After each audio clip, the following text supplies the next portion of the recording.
Yeah, I definitely see tattoos as empowering. I realised that only certain people kind of get tattoos, and it takes a certain kind of person to get tattooed.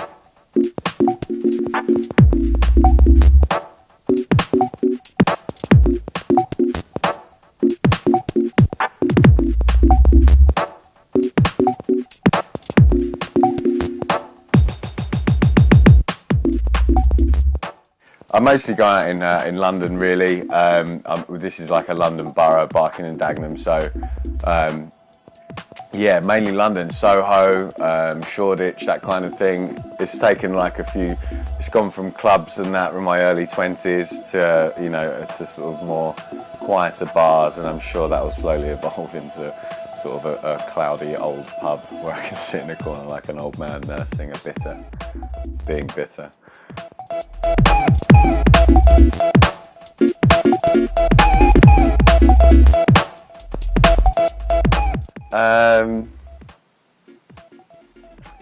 The only person I really go to for advice is my girlfriend or my partner, which is funny because we've not been together that long, so I'm not really sure who I went to before that. Yeah, mainly my girlfriend or my partner. She's younger than me, but she's like quite a wise old owl, and she's quite nice as well. So she usually makes me see the good in things when I don't.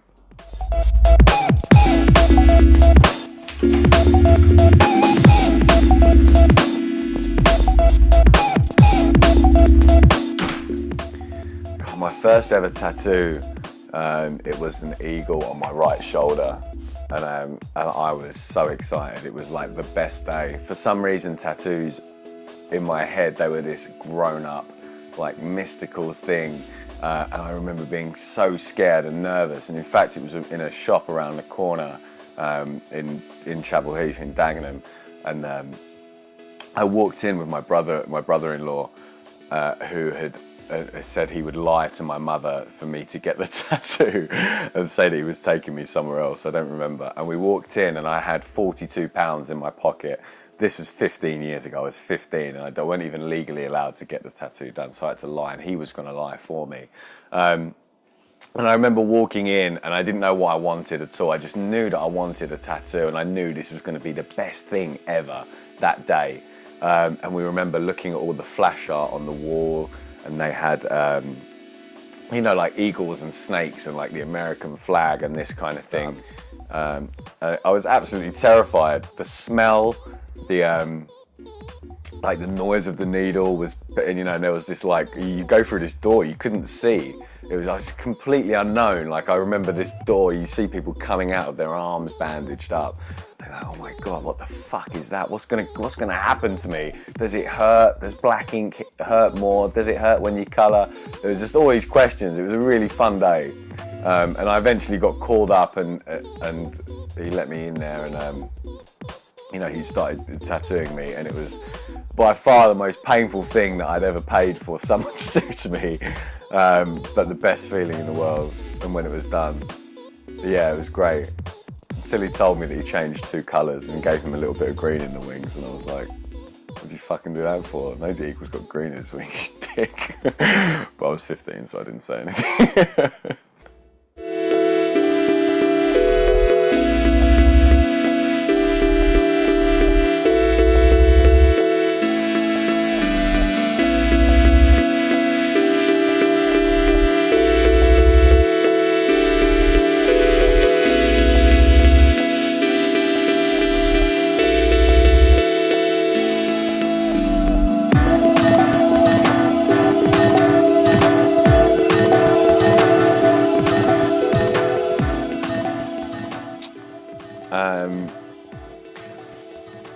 None of my tattoos really,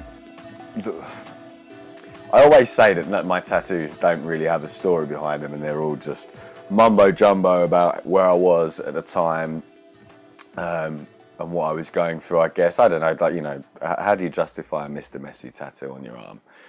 You don't.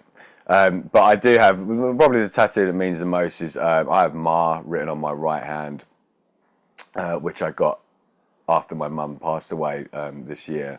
I never really went in or thought much of memorial tattoos, to be honest with you, to remember someone. But for me, it seemed like the perfect way to remember her, because that's the way that's something personal to me, and that's so that one, the woman that did it, she's actually become a really good friend since then. The tattoo artist in Leon C, Carrie, and she put some of Mars ashes into the ink at the time, which I don't know. It was just something, that she was always with me. And I remember when I got my first tattoo, that I didn't tell my mum, and she saw me getting out of the shower one morning, and she was like, "What the fuck is that on your shoulder? What have you done?" And in later years, she told me when I got a bit older that she always really liked my tattoos, which really meant a lot to me. So to remember her with Ma, which is what I used to call her as well, as opposed to Mum, that's why I got that done. Yeah, and that's probably the one that means the most.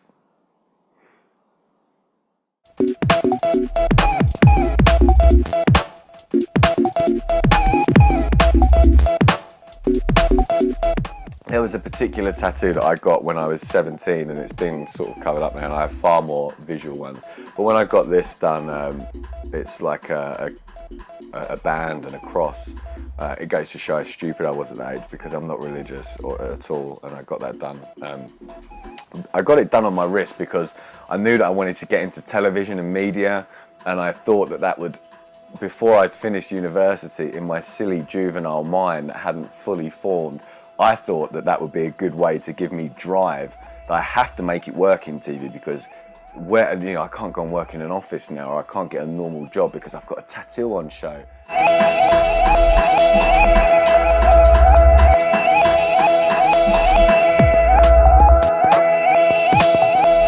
No tribal, no tribal tattoos.